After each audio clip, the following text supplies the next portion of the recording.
Hello, everybody, and welcome back. My name's Lou. Welcome back to what some people are calling episode 3 of Brits and Yanks Talk Trek. This is a podcast for Trekkies, Trekkers, and absolutely everything in between. As you know, we are brought together as a group of friends from both sides of the pond by an obsession with a little game called Star Trek Fleet Command. But this podcast is not just about Star Trek Fleet Command. This is all about Star Trek in general. We're going to explore a topic from Star Trek Fleet Command, but we're also going to dive deep into something in relation to Star Trek. And we've got some really interesting topics to talk about today. As we know, we want you to get involved. So anything you want the team to talk about, join our Discord and give us some suggestions on exactly what you would like to hear us talk about, whether that be Star Trek Fleet Command related or Star Trek related. Just give us a shout on our Discord, and then you are more than welcome to let us know exactly what you want to talk about. Let's talk about who's here today. Obviously, you've got myself. My name's Lou, as I've said. We've got Mr. Perfection himself. We've got Silvus. We've got Stewie, the storyteller, Oh, we love listening to that voice, don't we? He doesn't have to sound funny, but we love listening to it. We've got the Tribble Mother. We have got Minnie herself and King of the Graphic all over the community, it feels like now. We've got Candy, and we are delighted to introduce, for the first time ever, a guest on Brits and Yanks Talk Trek. We have got Puts. So it's really nice to say that. And hello, Puts. How are you? And welcome to Brits and Yanks. What made you want to come and see us? I am doing wonderful. And what made me come to see you guys? I listened to the first episode and I was like, I got to be a part of that. Like, that's funny. This is really cool. Oh, amazing. And I'm really glad that it's, like I said, it's starting to get some decent reach. I'm really delighted to say that we've now had over 200 downloads of the podcast. So please keep sharing this out with your teams. Like I said, it's not just about Star Trek Fleet Command. Anybody Star Trek related is going to get some sort of enjoyment out of this, I would hope. So that'll be amazing. And just in the blink of an eye, we are going to talk about today our Star Trek Fleet Command topic. We've obviously got our fantastic segment on Freedom and Reason, where we're going to talk about the differences between the cultures across the ponds. And then we've got our Star Trek topic as well. And I'm really looking forward to both of those topics. I think they're going to be really, really good things to talk about.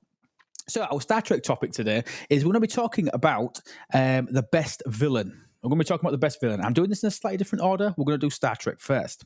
So, best villain, and I will just preface again that the Borg are banned. I did this last time where I banned an obvious choice. But I wanted to do that because I think 2 or 3 people would have potentially chosen the Borg as the best adversary on Star Trek, but I wanted to start with not having the Borg as an option. So, to start off with, we're going to start with a Brit, and we're going to start with you, Minnie. Who is, in your opinion, the best villain on Star Trek, and why? Adversary? I thought you said emissary. So, come on, that was good. Oh, God. Yeah, come on. Keep up. That'd have been a short list, wouldn't it? It would, wouldn't it? I've gone with Kywin. I've gone with Kywin Adami, played by Louise Fletcher in Deep Space Nine.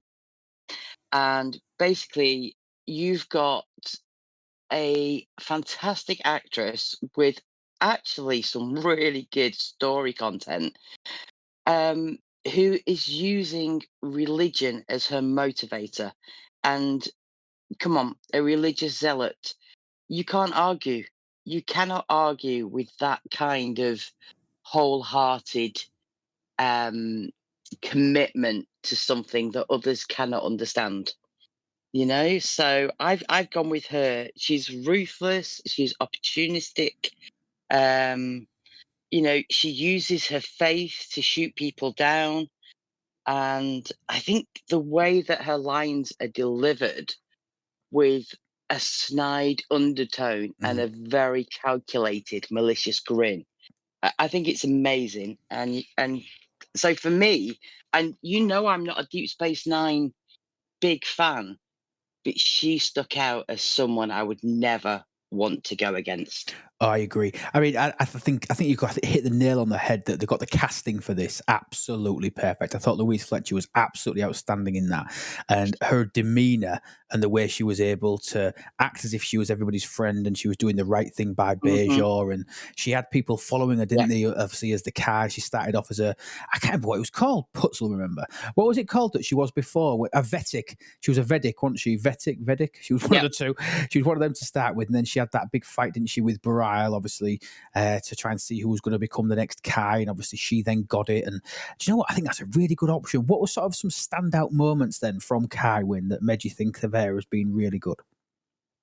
I think one of the best ones was the episode where she called out Kira, where when it was a case of you saw her humanity with regards to just because Kira was running around with guns and being a rebel and fighting the Cardassians, she was taken in as a Vedic and was tortured by the Cardassians for standing by her faith, and she never broke.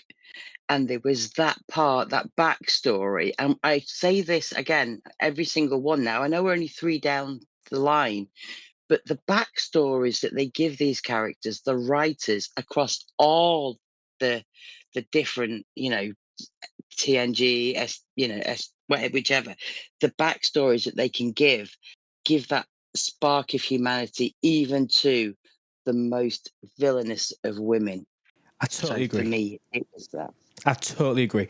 Totally agree. Really, really good story. Really good writing and really well written in. Anybody got anything else to add on Kai Wynn? Obviously, I think she was great, but has anybody else got anything else to want to chime in about Kai Wynn? I think Kai Wynn was a great choice.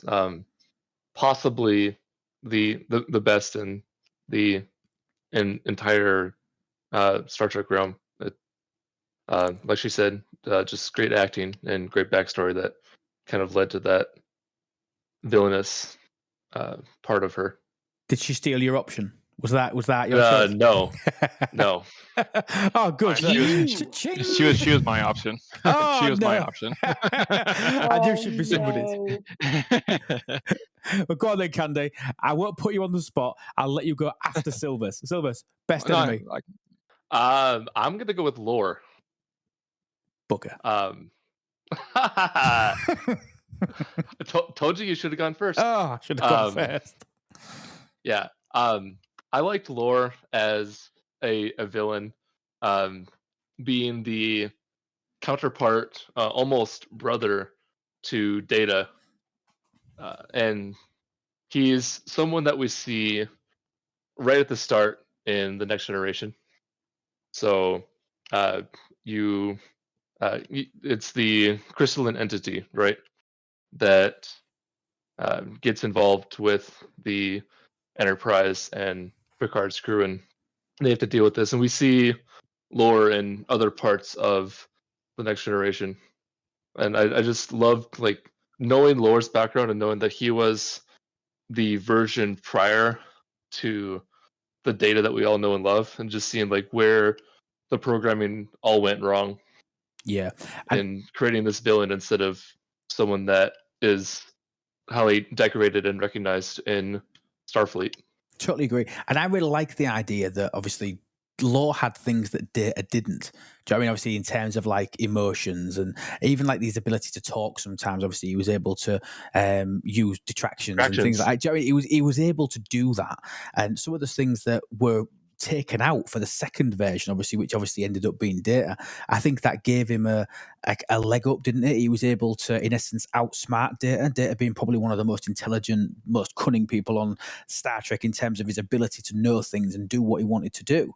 But he had this version of himself, in essence, that could actually do more than him. It was one of the only people that could probably actually combat Data in terms of intelligence because he knew exactly what he was doing, plus he had these other additional factors. Exactly. So good. So good. No, I totally agree. And you did steal my option. So I'll be thinking of another one because I have got one in reserve. So I'll have to think of some really good ways to do it. But I think we should introduce our guest now. Putz, best villain. Has yours already been stolen? Be honest. And if not, who's yours? Mine has not been stolen. Mine is Moriarty. Oh, good choice. Ooh. And I just love the whole thought of holodecks coming to life and how they would interact and just mess with things. I love that he came back in Picard. And for me, he holds a special place because when I was of age and growing up and watching TNG and also a show called The Nanny, in which the same actor played a very prim and proper British butler. And then I got to see him in a different light. And I know he's a classically trained, world renowned actor, but me, it was just, I will never forget Moriarty episodes. No, I totally agree. Again, I think that one of the best things about Moriarty was that he's a character from the past. Do you know what I mean? He's a character from what 1920s? Is it? Is it that sort of period where like Sherlock Holmes was based originally? Well, it's all fiction as well. Right. It's all fiction, and it's based in Sherlock Holmes-esque era, time. The whole concept of it is just really interesting. Yeah, and it's obviously they had to use a British story to use because obviously Americans can't tell good stories, can they? So they had to use a good British story like Sherlock Holmes, obviously to be able to tell the story and to be able to do it justice. Do you see what I did there? I like it. Tumbleweed. But no, really, really agree. I think Moriarty was absolutely exceptional. I liked how they weaved him through a couple of episodes. And I totally agree. The concept of being able to create something on a holodeck and it then be able to come off eventually. Obviously, we had the Doctor, didn't we? Doctor ended up getting his mobile emitter so he could actually leave the holodeck and we could have a bit more interaction with holograms. But Moriarty was one of the first proper interactions with the holodeck that went beyond just a holo program. He actually fed properly into the story, wasn't he? Because it was quite early on, wasn't it, the first Moriarty episode? Yeah, the first Moriarty episode, I think, was like season 2 or 3. Yeah, it was pretty early on. So good. And again, that was there. He was created, wasn't he, by accident by Geordie. It was a slip of the mouth creating an adversary that was capable of defeating Data, similar to when we were talking about Law, somebody that could actually combat him on an intellectual level. So that's why he ended up being such a prominent character and somebody that was actually able to cause some damage, as it were, to the Enterprise, obviously take over things. And I think that's a really, really good option, Puts. I think that's really good. And I think Stewie might have chose something like that. That sounds like a very Stewie-esque type option. So I think we should check in with Stewie. Stewie, go for it. Who's yours? Bonjour. For anybody that doesn't get the reference, we call Stewie's he is a native to Britain, but he's very, very close to France as well. So he's sort of like our native little Frenchman. Honorary Brit. Honorary Brit. Talking of honorary, Moriarty was my honorary mention. He was my backup if someone took my main. So, but my main hasn't been taken, and my main is Nero. Bugger. Twice. And I need to go earlier in these lists. I need to go earlier. That's 3 times I think that's happened in 3 shows. Yeah, you do. Yeah, no, I mean, what isn't there that you can't say about this guy? I mean, he travelled back 150 years for revenge. He then waited a further 25 years for Spock to pop through. When he had the chance of killing the young Spock, it wasn't enough that he'd stranded old Spock on a planet to watch Vulcan be destroyed. He then said, nope, I'm not going to kill the young one. I want both of them to see Vulcan be destroyed. The guy was just ruthless to his core. And there's no more that needs to be said. He's a brilliant villain. He really is. He just has it all. Absolutely. Absolutely.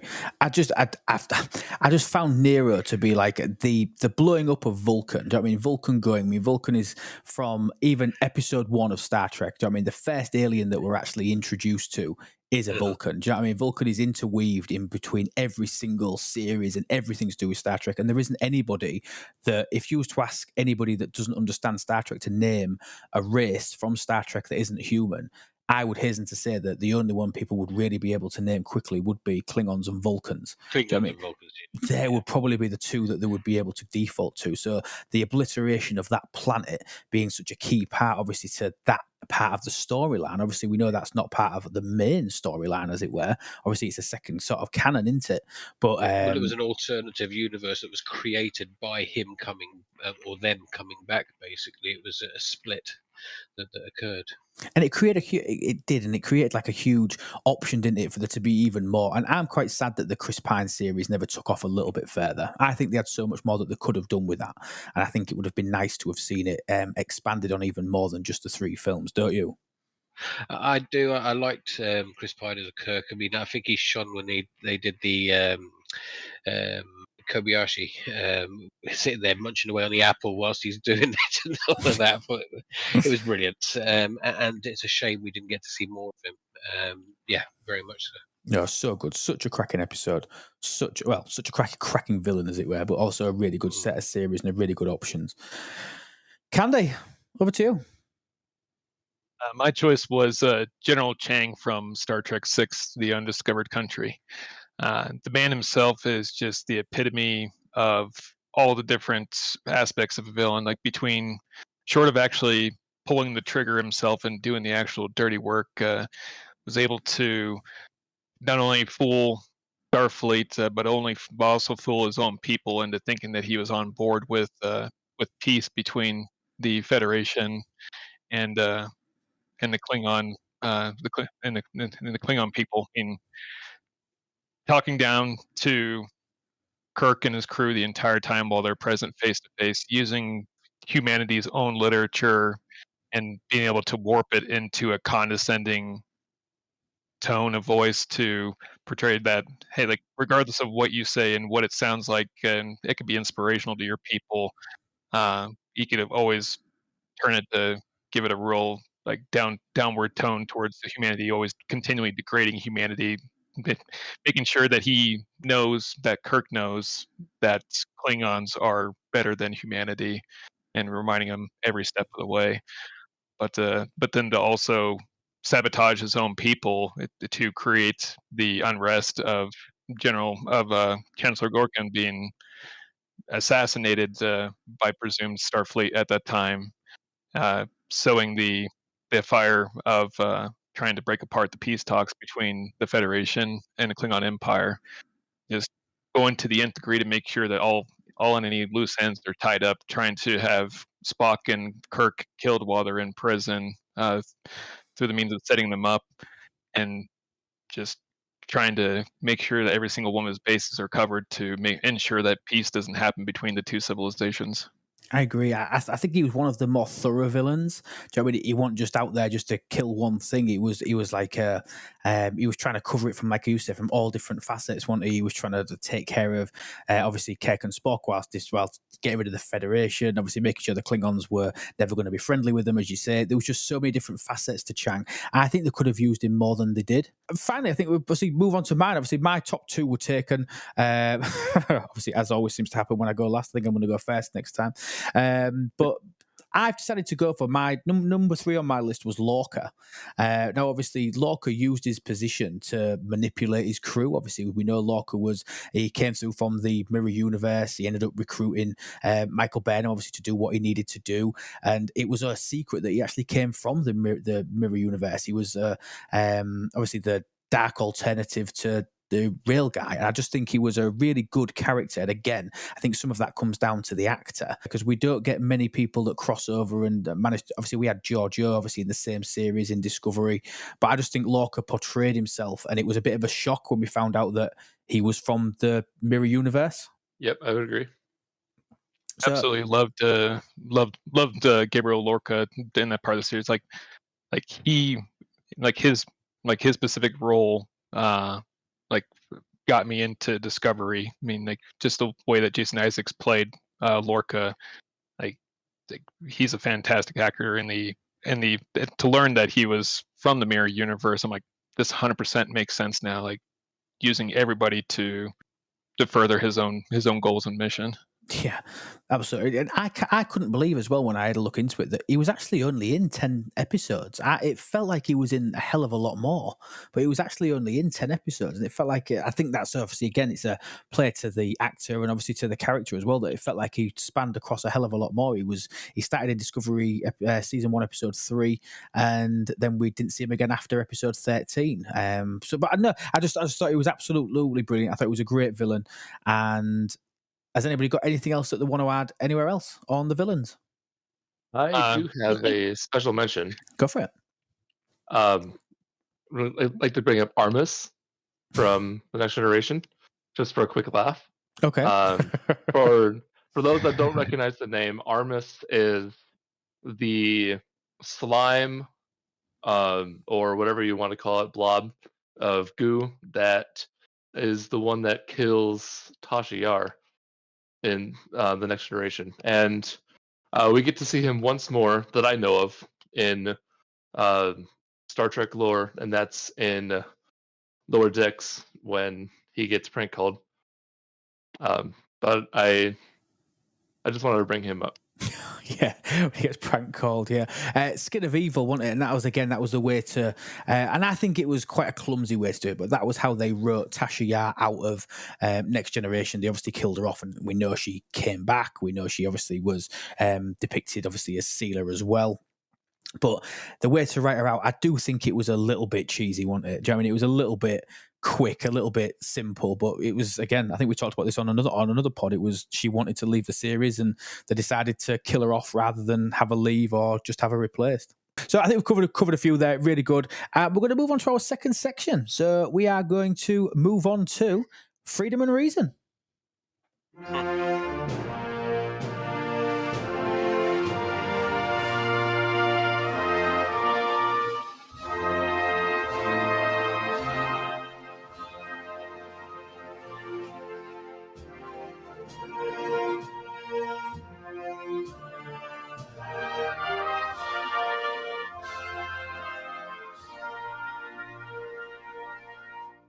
That still makes me smile more than I think it should. That still makes me smile. I absolutely love that. I still really like that. So this week's topic on Freedom and Reason is Imperial versus metric units. So obviously being able to use different types of measurement.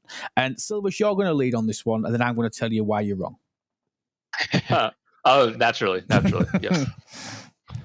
I'm actually more on the side of agreeing with you. So I'm a Yank. I am used to using Imperial units all my life, but as an engineer, I do understand the use of the metric system, and I'm kind of half and half on whether the United States should actually just switch to the metric system. There's some reasons why we should. There's some reasons why we shouldn't. Go on, then give us a reason of each. Why do you think they should? Why do you think they shouldn't? Unit conversion is a lot easier with the metric system. Everything is base 10 in metric system. So, kilo is 1,000. So a kilometer is 1,000 meters. So that's super easy. And that works for your length measurements, your area, your volume, anything like that. It's all base 10. So it's super easy to convert. The reason why it's not going to change in the United States is money, primarily. Explain. Because it's 100 cents in a dollar, same as what it is here. I don't get what you mean. Money from the sense of it would cost billions of dollars to change all of these road signs across the country, plus textbooks, plus everything else that uses Imperial right now to convert it into metric, because the United States is a big place, and we've got road signs all over the place saying, 10 miles to the next city, and everything that be money into producing the new signs and also installing them. Okay, yeah. You see, it's pretty straight, obviously, because we also interchange. I mean, in the UK, we interchange a lot between older units and obviously newer units as well. Like, for example, if we use weight, obviously, a lot of the time you use pounds, don't you? In America, you would you would weigh yourself. Pounds. Yeah, so you'd weigh yourself in pounds. We over here we do use pounds, but we also use stones. And you wouldn't use stones, would you? You'd say that you weighed 200 pounds. You wouldn't say that you weighed 15 stone 8 pounds. Do you know what I mean? You wouldn't do that. Yeah, right. We don't.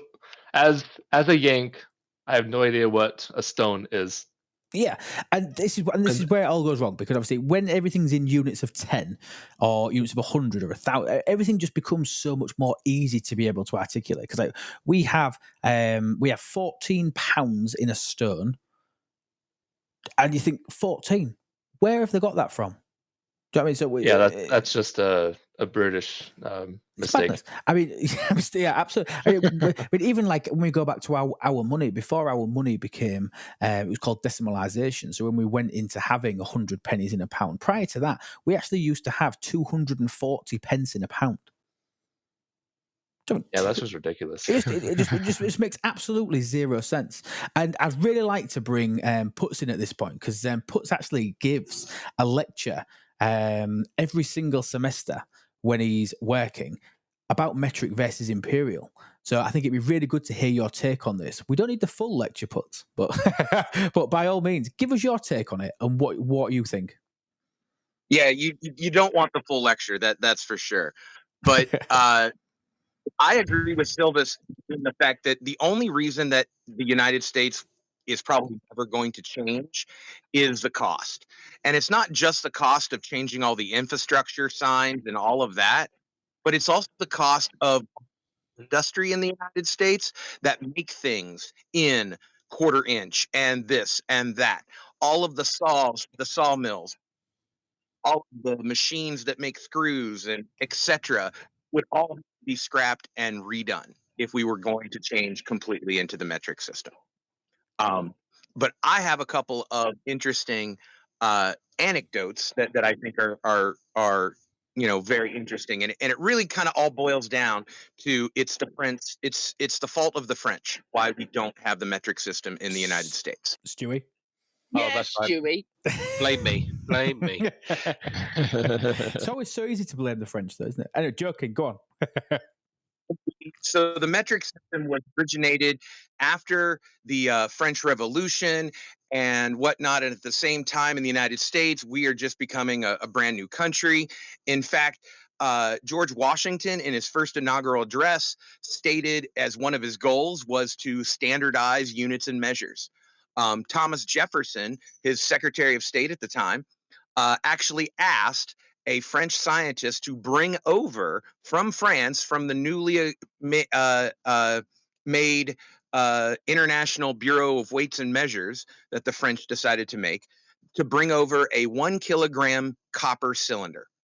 And on the voyage over, he hits a hurricane, gets blown off course, gets captured by the British, loses the cylinder, and ends up dying in prison because we did not pay the ransom, and he was in prison in the Caribbean somewhere. If he would have actually made the journey and got it there, and at the beginning of our country's inception, it would have been very easy to adopt the metric system, and we would have had the metric system. Wow, that's Well, insane. it sounds like it's the Brits' fault. Oh, brilliant! No. I No, don't think definitely the French. Definitely the French. You misheard him. that's madness. I can't. Well, he said he was captured by the Brits. We captured everybody. Then that's just Like what we did. the French were trying to get the United States to actually go to this metric system. Silvers, And do not make me chase you around this podcast studio with the 2 before. Oh boy. Go on then, Putz. Anything? I found that really interesting. Anything else? Well, 2 other times we tried to introduce the metric system.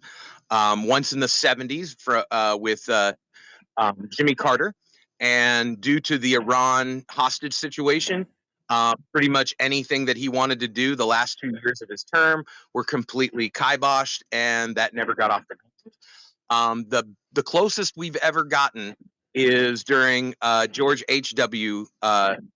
During his presidency. They actually passed a Standardizations Act, and actually the U.S. government technically measures everything in the metric system. So if you do anything with the federal government, everything has to be in the metric system. However, they then translate it all and put it out to the general public in Imperial. Oh my word! Yeah, and I did know that that the government is officially metric, but the rest of the country is not. And like you said, Putz, industry would have to change a lot. I mean, I work in the aviation industry, and I was just saying this earlier that everything is in feet and nautical miles per hour, and that would completely upend the aviation industry if we were to just say, yeah, we're now using meters and kilometers per hour instead of what our current standards are. And you know what's with the airline or the aviation industry? Half of the engines in the aviation industry use Imperial sockets and whatnot and things to put it together. And the other half uses metric because the two biggest manufacturers are Rolls-Royce and General Electric. And one's on one side of the pond, one's on the other.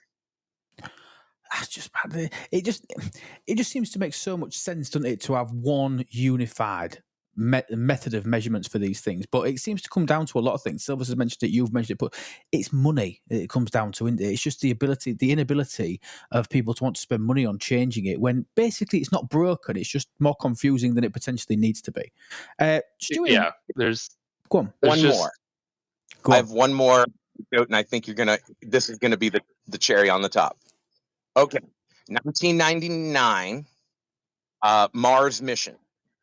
The thrusters, the actual engines, were made by Boeing, and they were all made and adjusted and made in pounds as being the unit of force.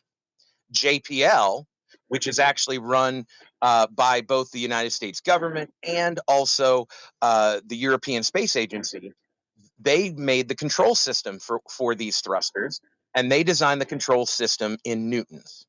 So when they turned on the thrusters to enter orbit around Mars, they all of a sudden they noticed that they were accelerating at 7 times the amount that they should be, and they went so fast that the $150 billion spacecraft bounced off of the atmosphere and has never been heard from again. I knew exactly where you were going with that once you started talking about it. There's plenty of cases where there's been confusion of units between metric and imperial that have caused any kind of engineering accident. God, that is absolutely insane. Oh, But go on. I wanted to ask, and Stewie can answer this since you're obviously trying to get to him. But because obviously the UK is split.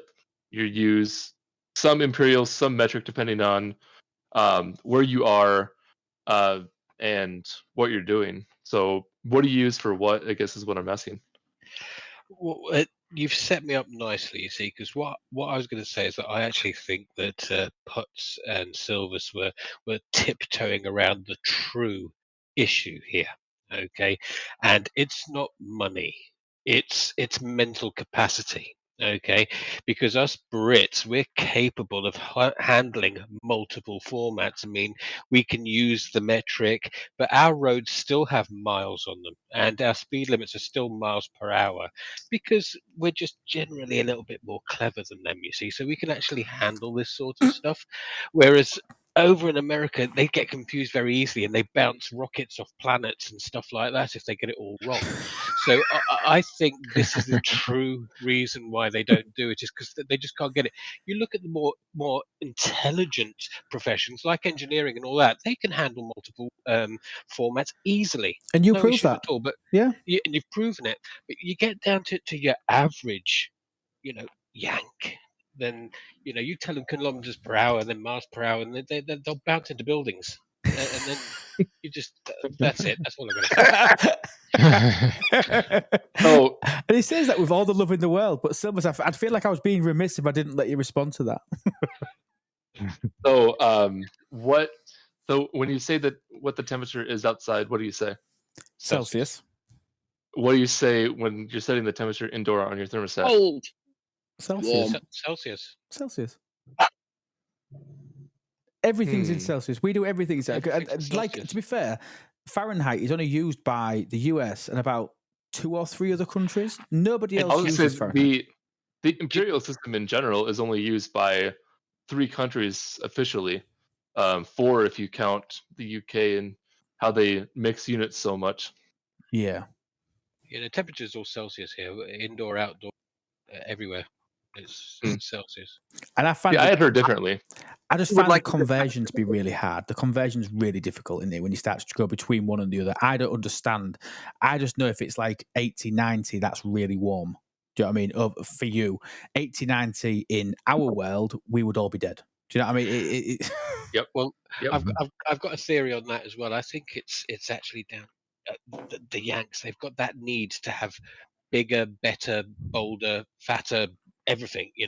So I think their temperatures, they needed them to look bigger. So they added this Yes. 32 and did all this thing. So we've got, 10 degrees Celsius. Their number needs to be bigger. It has to be because it's American.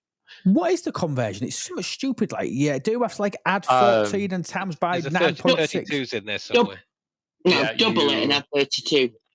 No, it's 1.8 plus 1.8 times the temperature in Celsius, and then you add 32. So God. let's say, yeah. Or double it and add 32. Almost double it. Yes, yeah, we're being too vague. We're being far too vague on that. Okay, awesome. So Imperial versus the metrics. I think we can all agree that none of us agree that either of us have got it right. That's basically what we've deduced from that none of us have got it right, and we should just stick with one. Wait. Candy might agree. Candy? And I use both on a daily basis. Since I'm in the automotive field, so I'm constantly working on metric measurement type fasteners, and also at the same time for like Silvis in the aerospace field, where I'm having to work in pound feet of torque a lot of the time.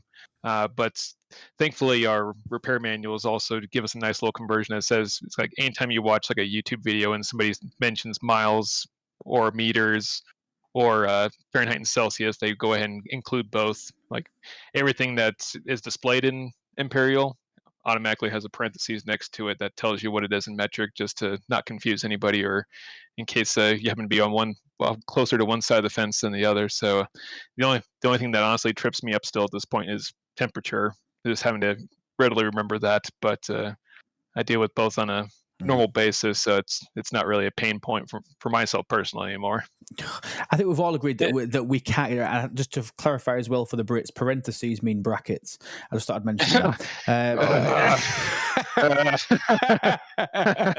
But no, absolutely. I think we could draw a line under that and say that neither of us have got it right. I don't think I can give a winner to either side of the pond on that. I think we've both got it a little bit wrong, and I think we just need to sort of harmonise that and get that right, which is spot on. But now we're going to move on to our STFC topic of the pod tonight. We're going to be talking about below deck officers.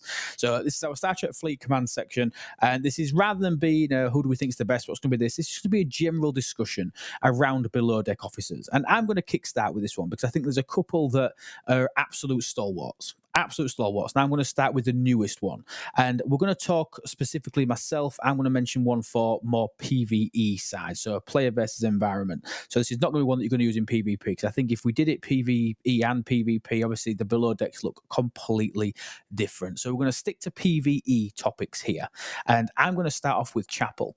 I think Chapel was a fantastic addition to the game. Came in a couple of months ago. She got sourcing in month 2 after release, which I can't recall ever being such good sourcing. Good sourcing is maybe not the right word, but to actually get sourcing of such a critical officer that quick, where you can technically get a shards on a daily, if not weekly basis, obviously, because it is still based on RNG. I thought it was fantastic. And obviously what Chapel does is she provides isolytic cascade from the lower deck. And I think it's exceptional. Obviously, isolytic damage has become one of the key metas to be able to perform, especially in the newer loops, things like the Gorn, things like silent enemies, stuff like that. It's become an absolute must. And being able to get up to a 40% bonus at max from Nurse Chapel is just absolutely out of this world. Can anybody else believe that they actually added that as a below deck ability to be that potent? Well, they did something similar already.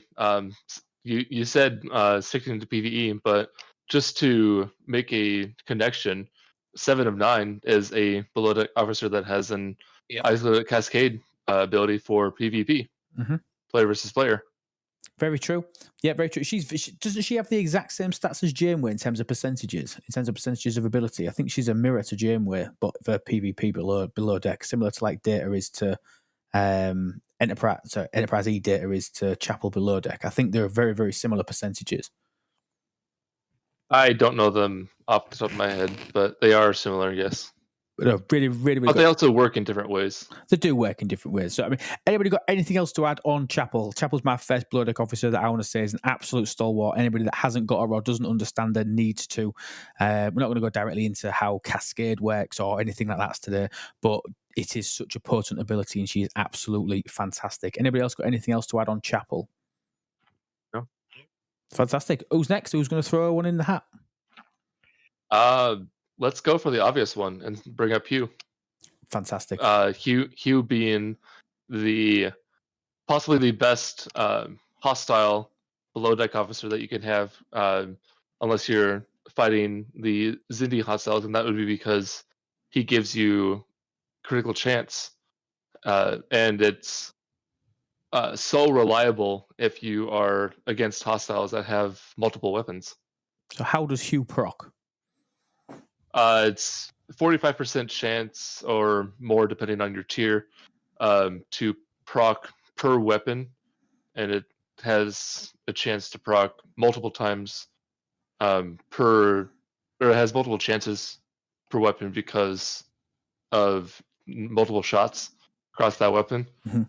So, And that's a really misunderstood element of procking from being hit or hitting something.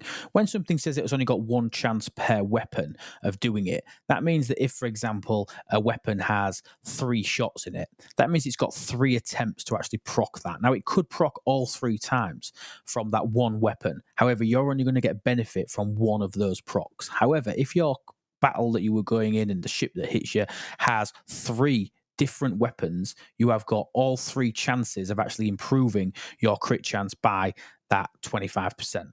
So it's really important to understand how the shots against the procs actually work. You only get, regardless of the number of shots, you will only get 1 proc of that officer actually physically count and actually work, even if it shows that it's going to be procking more than once in, for example, battle logs and things like that, because you only get 1 shot per weapon that actually counts. But the more shots that fire from the weapon, the more opportunities that you've got to actually get that proc of Hugh and increase. What he does is actually increase your critical chance, and it's absolutely exceptional. I mean, even for like free to play, they're able to make some progress on Hugh art now. I mean, Minnie, where are you at with your Hugh on your main account, for example? I have Hugh on my main account. The bug events have really helped with that. Okay. Can you able, obviously, let's talk about other sourcing for Hugh. Obviously, Silver saying is the best PvE below deck officer. I don't know if anybody would disagree with that. I think he is probably the most useful below deck officer for PvE. But other sourcing methods for him, what else have we got? the main one is the epic Borg solo armadas and that redeem. That's the primary method. He's also in the event store for the Borg mini event in between the arcs, the Return of the Mega Cube, as it's commonly referred to in game. And the epic Borg solos are Ops 40 plus. Indeed. So obviously, prior to 40, the only option that you've got to get Hugh is going to be using the end of arc, in between arc Borg event store. And I think I can't think of anything else that I would prioritize in that event store over Hugh if I didn't have him, especially if I was below Ops 40 and wasn't able to do the epic Borg solos. Do you agree, Stewie, or do you disagree on Borg Hugh being the best below deck officer for PvE? I'd say best for PvE against hostiles. Okay. Because he doesn't work against armadas. That's true. That's true. He is specific to so, red triangles. Yep. Yeah. Same with Chapel. Okay. I'd also put Chapel actually relatively high up, right next to Hugh. I think she's become pretty major, especially in battles which are quick, and you don't necessarily want to wait until you've got a couple of hits in on you before you get anything. You want to just do big burst damage. Chapel definitely helps with that, especially if you've got Chapel and Data doing their job. But I like the 3 the Voyager ones that gave you the 3 original effects, your burning, breach, and your morale. And having those transferred below deck has really opened up some great freedom on the bridge to do other things.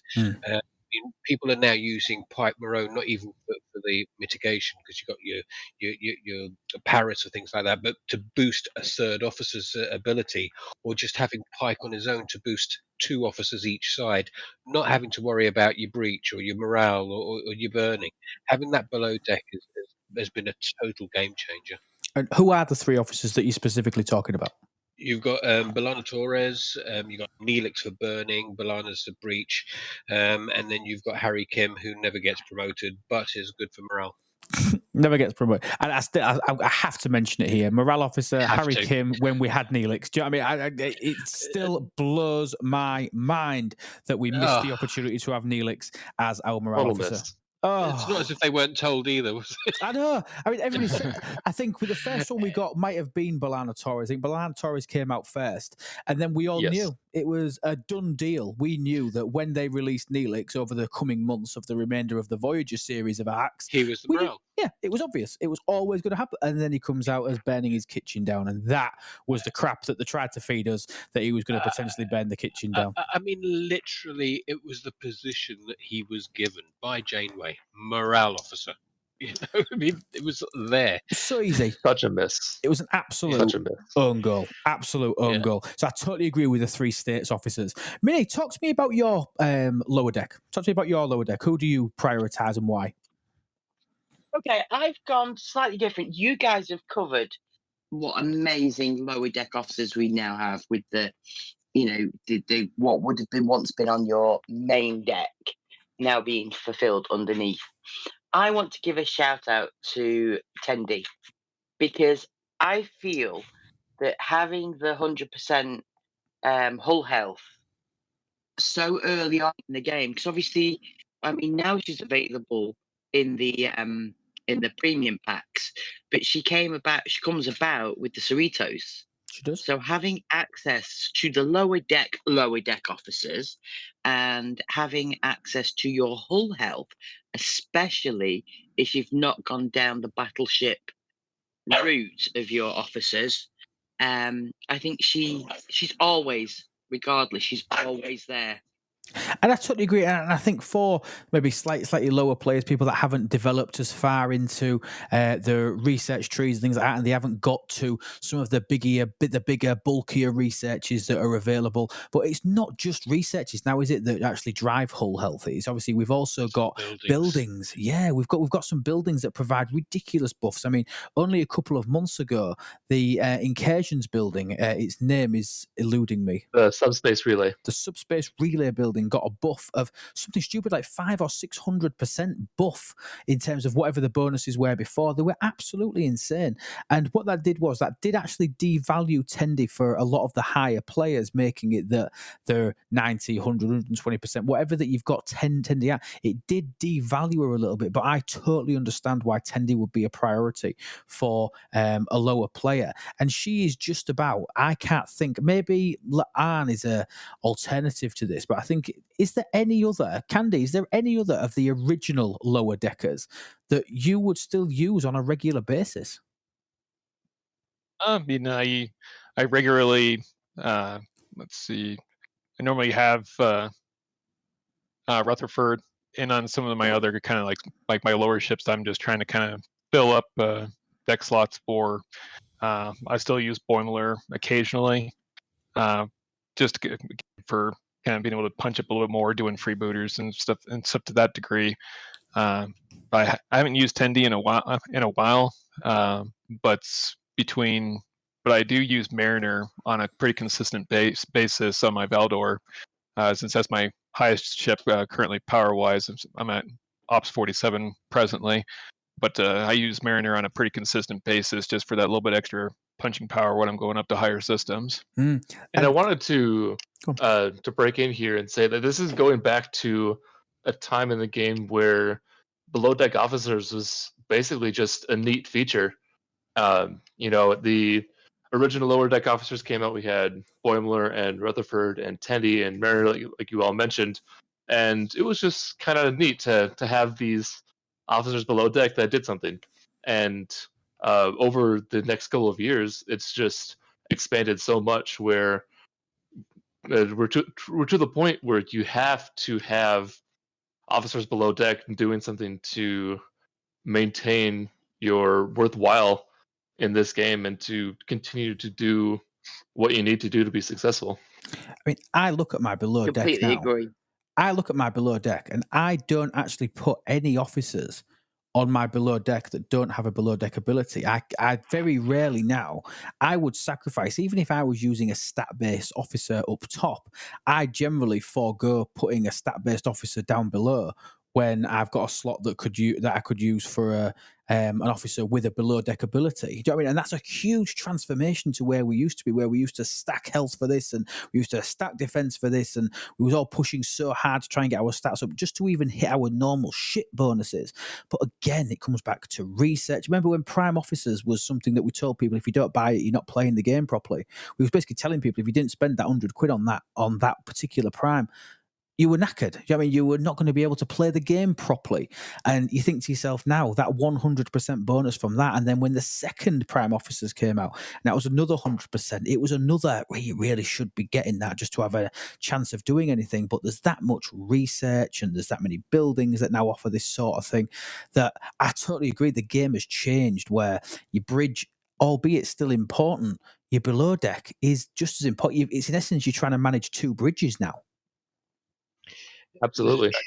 This is true as well. And to give the listeners an idea, just looking at my my bonuses here, we're talking roughly 2,000% stat bonuses across the board to each of the three stats. So you're getting that ship bonus, apart from the big ships now that have such huge bonus like the cube. Like the cube, yeah. But 2,000%, it's ridiculous. It's also helped a lot in the ATAs, because what a lot of people don't realize is those bonuses also work for your officers on the ATA scores.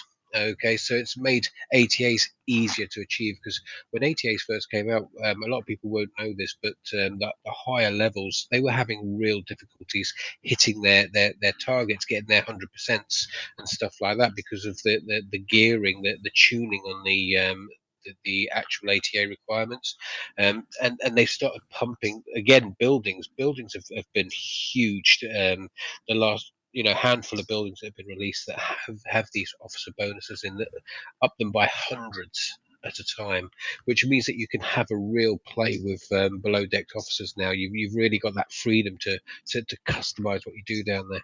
Totally agree. Puts, finally over to you. Tell us about how you use your below deck, any officers that we haven't mentioned that you think need to be talked about, but just anything that you want to throw in on below deck officers and below deck abilities. So everybody's hit the nail on the head on everything. I agree with just about everything that was said. The things that haven't been said are, ship specific or hostile specific below decks. So if I'm running the Voyager and I got to go mine, well, E data is below deck for increased cargo capacity, and so isn't Tuvok. But that's the only time that they are ever below deck. Maybe when I run my tally, I'll have one of those below deck to get a little bit more cargo room. But yeah, I mean, no, I don't have anything else to add except those two. No. And going back to what you said, just to throw in some differentiation, Enterprise E data is across the board an increased cargo officer, whereas Tuvok is Voyager only. So that's where you get into those ship specific below deck officers. And going back to Voyager again, Trip Tucker being a loot bonus increase, but for Voyager, only yeah. for what the Voyager does. And I think Phlox is a Borg cube only. Correct. Low decked officer. Galanar specific to Mantis loot, so killing your Actians, and Borg, Mantis and Borg. Yes. Yeah, so obviously, so you've got a couple from there, and then there's just some fantastic officers, but there's some that are, again, just to annoy our Yanks, there's some of them that have got a really, really tight niche. Do you know what I mean? They've got a really tight niche, and they're only used in very certain scenarios. I said niche instead of niche. Did you see what I did there? But no, I actually agree with that pronunciation. Oh, well, cha-ching. But no, there's some fantastic niche below deck officers that obviously we didn't cover as like the top ones or the most important ones to be below deck, but not using them is also going to be hugely detrimental to your game. Even if you take the likes of Tuvok, as Puts mentioned, Tuvok increasing your cargo capacity on Voyager, future when you go out and you're mining at 50 gazillion an hour when you're mining these Voyager nodes. It just means it's reducing the number of trips that you need in order for you to be able to get in all of your pulls and things. But that's that. I think we've done that topic to death now, and we will draw a line under it. And I want to say a massive thank you to absolutely everybody as we start to close out. I want to say a massive thank you to Silvus, massive thank you to Minnie, Stewie, Putz, Candy, and obviously to myself. Thank you so much, everybody, for being here. Please, please, please download the podcast, share it out with all of your friends. We are available on all major platforms.